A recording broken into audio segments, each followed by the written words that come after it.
Welcome to the Word Today TV, where we open our hearts to God's living Word and reflect on the daily readings of the Holy Mass. Whether you're starting your day, taking a pause, or winding down at night, this sacred space is for you, a moment to encounter Christ, hear His voice, and grow in faith. May the Holy Spirit guide us as we journey through Scripture, drawing strength from God's promises and finding hope in His truth. Let us begin today's reflection with open minds, humble hearts, and a spirit ready to receive.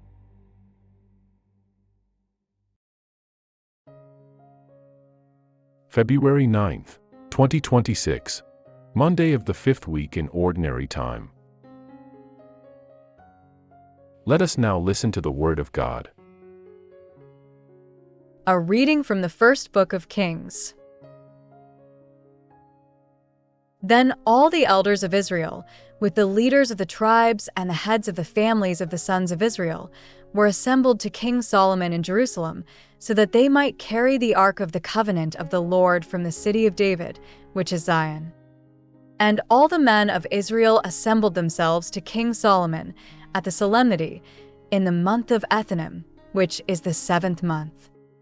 And all the elders of Israel arrived, and the priests took up the ark. And they carried the ark of the Lord, and the tabernacle of the covenant, and all the sacred vessels that were in the tabernacle. And the priests and the Levites carried them. And King Solomon and the entire assembly of Israel that was gathered together with him before the ark sacrificed sheep and oxen without measure.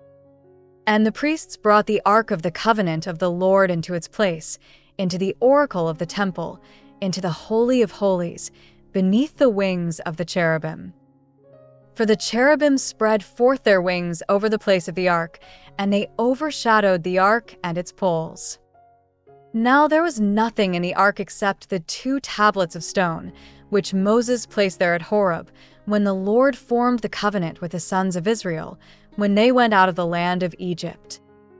Then Solomon said, "The Lord has said that he would dwell in a cloud.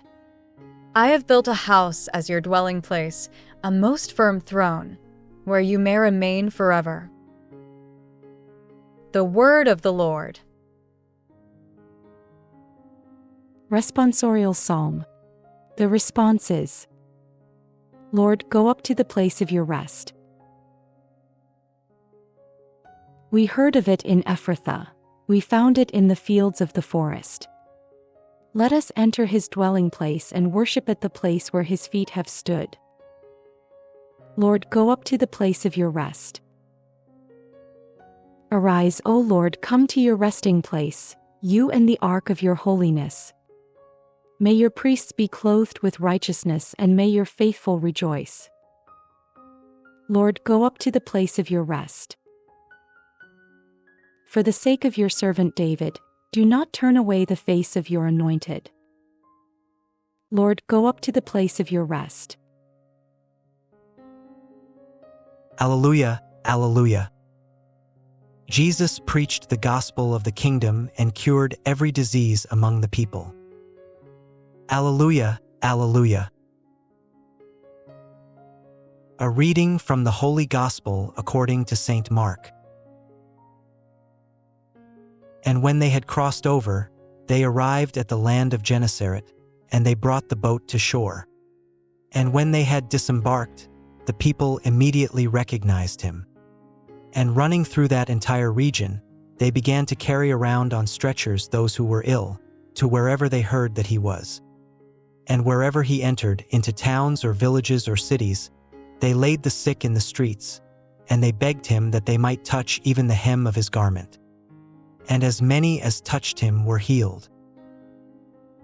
The Gospel of the Lord.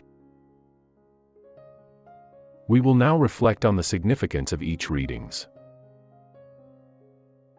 On this Monday, February 9th, 2026, as the Church continues through the fifth week in Ordinary Time, the liturgy leads us to reflect on a God who chooses closeness over distance.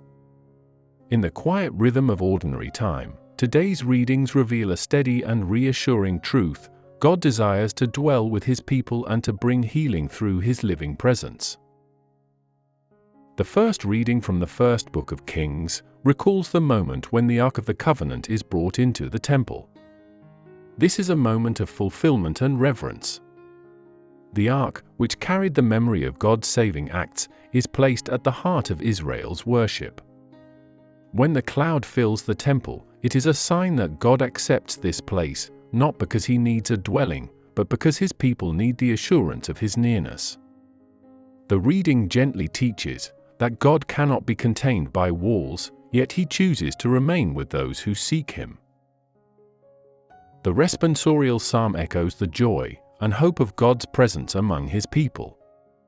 It calls upon the Lord to rise and dwell in His resting place, and asks that His people rejoice in Him. The psalm expresses confidence that where God dwells, there is peace, protection, and blessing. It reminds us that faith is sustained by knowing that God remains with His people through every season of life. The Gospel according to Mark presents Jesus arriving in towns and villages where people immediately recognize Him as a source of hope. The sick are brought to Him with simple trust, believing that even touching His garment will bring healing.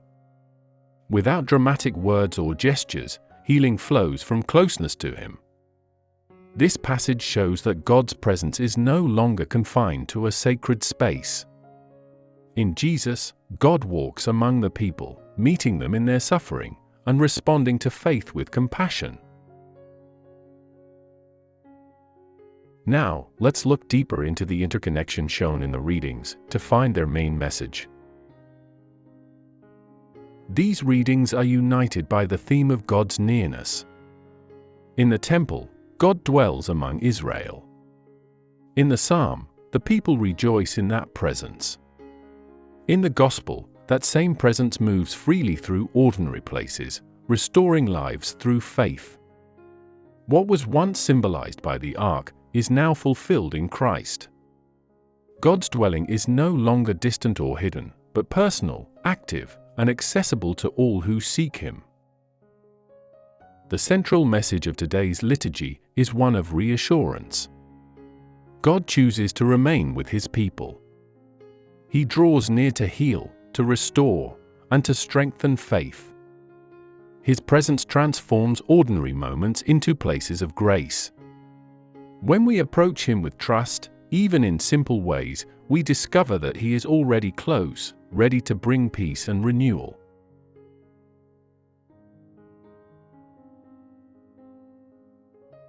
Let us pray. Lord God, You choose to dwell among Your people and to remain close to our lives. Help us recognize Your presence not only in sacred moments, but in the ordinary days we live.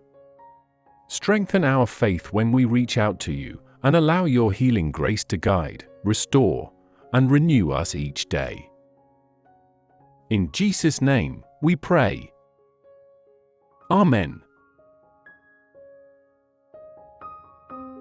Thank you for listening to the insights of today's Mass readings. Please like and subscribe and share with your family and friends. Again, thank you and may God bless us all.